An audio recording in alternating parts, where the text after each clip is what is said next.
Indeed, you can get a completely free legal consultation with an experienced attorney day or night, 7 days a week, even on nights and holidays by calling 1-800-400-5050 or visiting us at www.californialaw.com. There's no fee unless we win. Today, we are going to talk about what you win when you win a lemon law case. The lemon law for defective vehicles can be very sour, but it can also be extremely sweet. Many people have defective cars, and everyone wants to know what you get when you win. Hello, and welcome again to our show. I am Allie. Every day, people are asking a lot of questions regarding the lemon law for defective cars. When their car is a lemon, they want to know how it turns into a tall glass of cold lemonade, or even a nice slice of yummy lemon pie. Today, we will explain what you get when you win a lemon law case. It truly can be super rewarding. And the very first thing I want to tell you is the following. It's not about the specific type of vehicle that you have. There's no specific list of cars or makes or models. New vehicles, used vehicles, leased vehicles, and purchased vehicles, and more can all qualify under the lemon law. In fact, the lemon law can sometimes apply to things other than cars too, such as trucks, boats, motorcycles, small planes, appliances, and some electronics might be considered lemons too. Let us know what you are dealing with in the comments below. However, the majority of cases that we see actually do have to do with defective cars and automobiles. First of all, I want to break down the basics of how the lemon law works. Basically, you got a vehicle that is defective or has problems, but the dealership cannot repair it within a certain number of times or within a certain number of days. If that's the case, then it might qualify as a lemon based on the state you live in. Pretty much every state of the 50 states of America has a lemon law. Unfortunately, sometimes automobile manufacturers don't focus on the safety of the vehicle and instead focus on the safety of their own cash pocketbooks and net profits.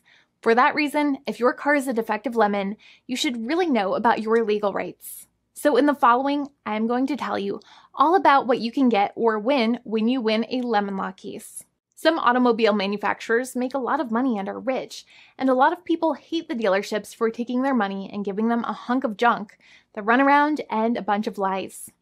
But sadly enough, the lemon law is not designed to make you rich, and it is not intended to make you wealthy. Instead, the law is designed in a way that is supposed to put you in the position that you would have been if the vehicle had not been defective. It is supposed to make you whole. Even if you spent $60,000 or $70,000 on the car to fix up the car and spice it up, you still might not get that money back. It really depends. Even though the dealership might have lied to you, given you the runaround, and then failed to do their part. That's why it is important to give them the lemon drop down. By winning lemon law cases, consumers are really making the road a safer place for all drivers and pedestrians by making automobile manufacturers care more about consumer safety. Now, what you get when you win a lemon law case usually comes down to one of three possible options or remedies. Option 1 is that they might provide you with a replacement vehicle. Option 2 is that they might offer you a refund or what is called a lemon law buyback. Options 3, I will discuss option 3 a little later on in this video, and it is an important option you should know about as well with some real lemon juice. So let's start with the first remedy. Option 1 is that they can provide you with a replacement vehicle, which means you can basically trade your car in for a different vehicle, but there are some important things you should know about this option. The replacement vehicle should be a vehicle of similar value. The replacement vehicle should usually also be a vehicle from the same manufacturer with similar MSRP cost. It's crazy that many times, even though you really don't like dealing with that dealership, you might have to get a second car from the same manufacturer, even though they have lied to you and given you the runaround or given you a hard time. But there is another option with this as well, because year after year, the cost of vehicles might go up and the new vehicle might cost more. That price jump can make it difficult to get a car with the same MSRP price. Even though your car was a lemon, you might still have to pay that extra cost for the new and now more expensive vehicle. Thankfully, there is option 2, which allows you to get a refund through a lemon law buyback. But one of the problems with a buyback is that sometimes you might have to have a trade-in vehicle, and you might have still been required to pay more money on that trade-in vehicle. And when you got your new car, the dealership might have rolled over the amount you still were supposed to pay on your previous vehicle into the calculation of your new vehicle. In other words, you might have been upside down on the finances of your new vehicle. So sometimes you need to pay for that difference in order to get out of the car. And a lot of people find it extremely weird that they have to pay money in order to get out of the defective vehicle. But many times that's how it works. Now, in a lemon law buyback, if you get a lemon law buyback, you usually get back what you paid. You may have bought the vehicle in a one lump sum all at once, or you more than likely had a finance or lease plan.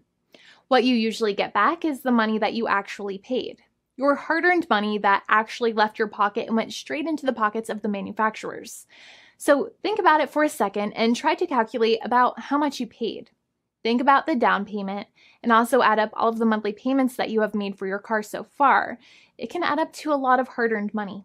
In some cases, it can add up to $30,000 or more, but every case is different. Even though they accept that their vehicle is a lemon, many times the manufacturers still try to pinch pennies and also nickel and dime their customers.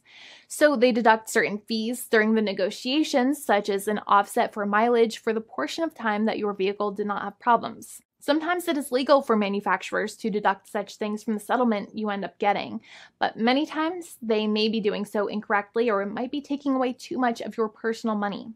Having a powerful negotiator and experienced attorney by your side can be very helpful. In addition, most lawyers do not charge you out of your own pocket for their attorney's fees and court costs. Many attorneys only get paid if they win, and if they don't win, they just don't get paid anything. Lots of attorneys spend their own money on your case, and the attorney might never get the money back. But it may make sense for the lawyer to take that risk if you have a strong case. It reminds me of being a kid and selling lemonade and spending my piggy bank coins and quarters to make the lemonade, even though I was never sure if I would make my money back. But when I made amazing lemonade, everybody would want it. We would all be happier as a result. Option 3 is that sometimes a manufacturer might simply pay you a settlement in what is called a cash and keep procedure. That's when you keep the car, but you get paid some compensation for all of the headaches and defects the vehicle caused. Even if you don't have a clear lemon law case, the manufacturer might still make a good faith offer to settle the matter and get it off of their heads. In many situations, even though the settlement might be less than a full buyback of the vehicle, it might make sense for you to accept that offer depending on your goals. In addition, it's usually required that the problems happened while your car was under warranty or extended warranty. Even if you no longer have warranty, but your problems happened while your vehicle was under warranty, you might still have a case. However, without any warranty, you cannot have a lemon law case in most situations. However, you might still have some legal protections such as breach of contract, auto fraud, or something else. The founding attorney of the law firm, Jimmy and I, would love to speak to you. The consultation is completely free, and the team of lawyers can speak to you and review any documents you have for the vehicle, such as your vehicle purchase agreement and repair invoices. Call now for a completely complimentary and fully free consultation with an experienced lawyer. It's free to call 1-800-400-5050 day or night, 7 days a week, or visit us at www.californialaw.com. Lawyers are waiting to speak to you and encourage you to call. This video is not legal advice. I am not an attorney. I'm a paid spokesperson. Attorney Jimmy Hanai is a lawyer in the state of California and handles California lemon law cases. There are no guarantees. This legal advertisement is by lawyer Jimmy Hanai of CaliforniaLaw.com.